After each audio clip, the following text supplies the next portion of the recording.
Assalamualaikum warahmatullahi wabarakatuh. Alhamdulillahilladzi arsala rasulahu bil huda wa dinil haqq liyudhhirahu 'ala dini kullihi wa kafa billahi syahida. Asyhadu an la ilaha illallah wahdahu la syarikalah wa asyhadu anna Muhammadan abduhu wa rasuluhu la nabiyya ba'dah.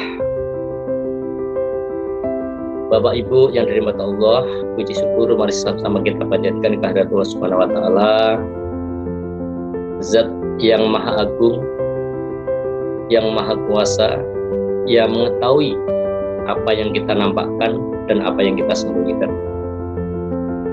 Sholawat beri salam mudah-mudahan Allah limpahkan kepada junjungan kita Nabi besar Muhammad Sallallahu Alaihi Wasallam, dan kita bermohon kepada Allah mudah-mudahan kita semua termasuk umat beliau dalam arti yang sesungguhnya, yang senantiasa meneladani akhlak beliau yang mulia dan mengikuti ajaran-ajarannya. Bapak Ibu yang dirahmati Allah, hidup di dunia ini ada yang sering kita kenal sebagai hukum sebab akibat, hukum tabur tuai. Barang siapa menanam, maka mereka akan menuai. Maka di dalam dunia ini harus kita perbanyak ya tanaman-tanaman yang bermanfaat untuk diri kita. Artinya kita harus banyak menanam amal-amal soleh, amal-amal kebaikan. Jangan sampai justru kita banyak berbuat kezaliman-kezaliman, kemaksiatan-kemaksiatan, dan kemungkaran-kemungkaran yang akan mengundang murka Allah kepada diri kita. Maka barang siapa berbuat kebaikan, Allah akan menggantikan, akan membalas dengan kebaikan yang berlipat ganda. Dalam surat Al-Isra ayat 7, Allah berfirman, Bismillahirrahmanirrahim, In ahsantum anfusukum wa in asatum falaha. Barang siapa berbuat kebaikan, maka kebaikan itu untuk dirinya sendiri. Dan barang siapa berbuat kejahatan, kezaliman, maka akibat dari perbuatan itu akan kembali kepada diri kita sendiri. Rasulullah SAW bersabda, yang diriwayatkan oleh Abu Hurairah, bahwa Rasul pernah bersabda, barang siapa yang menghilangkan kesusahan dari seorang muslim di dunia ini, maka Allah akan menghilangkan kesusahannya di hari kiamat kelak. Artinya ketika kita mampu menolong saudara kita, menghilangkan, meringankan kesusahan saudara kita di dunia ini, maka Allah akan menghilangkan kesusahan-kesusahan kita di hari kiamat.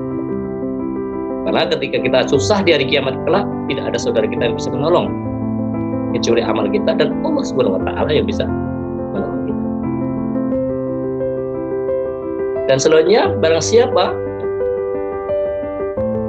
yang memberi kemudahan kepada seorang muslim, seorang mukmin di dunia ini, maka Allah akan memberi kemudahan baginya di dunia dan di akhirat. Artinya ketika kita sedang memudahkan urusan saudara kita, memudahkan saudara-saudara kita, tetangga kita, masyarakat di lingkungan kita, maka balasannya Allah akan memudahkan urusan kita di dunia ini dan juga di akhirat.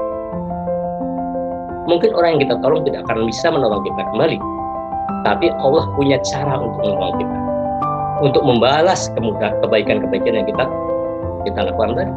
Dan Allah akan memudahkan urusan kita, walaupun melewat orang lain, bukan lewat orang yang kita tolong tadi. Dan barang siapa menutup aib seorang muslim, maka Allah akan menutup aibnya di akhirat kelak. Kita tahu saudara kita punya aib, saudara mukmin kita punya aib, saudara seiman kita punya aib. Bukan aib itu harus kita bongkar kepada orang lain, jangan. Justru kita tutup aibnya. Dan ketika kita senang menutupi aib saudara kita, maka Allah akan menutup aib kita di akhirat kelak. Bahkan di dunia ini pun Allah sudah banyak menutup aib kita. Coba bayangkan ketika Allah membuka aib-aib kita, keburukan-keburukan kita, dosa-dosa kita, maksiat-maksiat kita ketika kita dunia ini, apa mungkin kita berani tegak kepala kita menatap orang lain di dunia ini?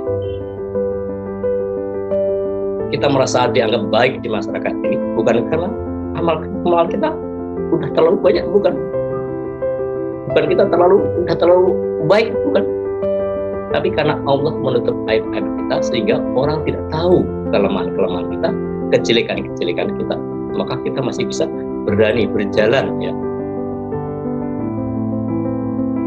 berhadapan dengan orang lain. Artinya ketika kita berbuat kebaikan, maka sesungguhnya kebaikan itu untuk diri kita sendiri, bukan untuk orang lain. Dan Allah ya akan selalu menolong hambanya selama hambanya itu menolong saudaranya. Itu dalam hadis diriwayatkan oleh Muslim. Allah akan menolong seorang hamba selama hamba itu mau menolong saudaranya. Ketika kita masih ada kemauan untuk menolong orang lain, maka Allah akan menolong. Maka sesungguhnya saat kita menolong orang lain, maka pada saat yang sama kita sedang menolong diri kita sendiri. Sesungguhnya bukan orang lain yang kita ingatkan, bukan orang lain yang kita tolong, pada akhirnya adalah kita menolong diri kita sendiri. Karena pertolongan kita yang diberikan kepada orang lain, sesungguhnya itu nanti akan menyelamatkan, akan kembali kepada diri kita. Siapa yang balas? Allah yang akan membalas kebaikan-kebaikan kita. Allah yang akan menolong kita. Allah yang akan memudahkan kita. Allah yang akan menutup aib-aib kita. Itu mari kita ingat, lalu berhati-hati untuk selalu senantiasa bersemangat untuk menolong orang lain, memudahkan urusan orang lain dan menutup aib-aib orang lain. Karena sesungguhnya ya, itu semua akan kembali kepada diri kita sendiri. Mudah-mudahan bermanfaat bagi saya yang menyampaikan dan bagi kita semuanya. Mohon maaf atas segala khilaf dan kesalahan.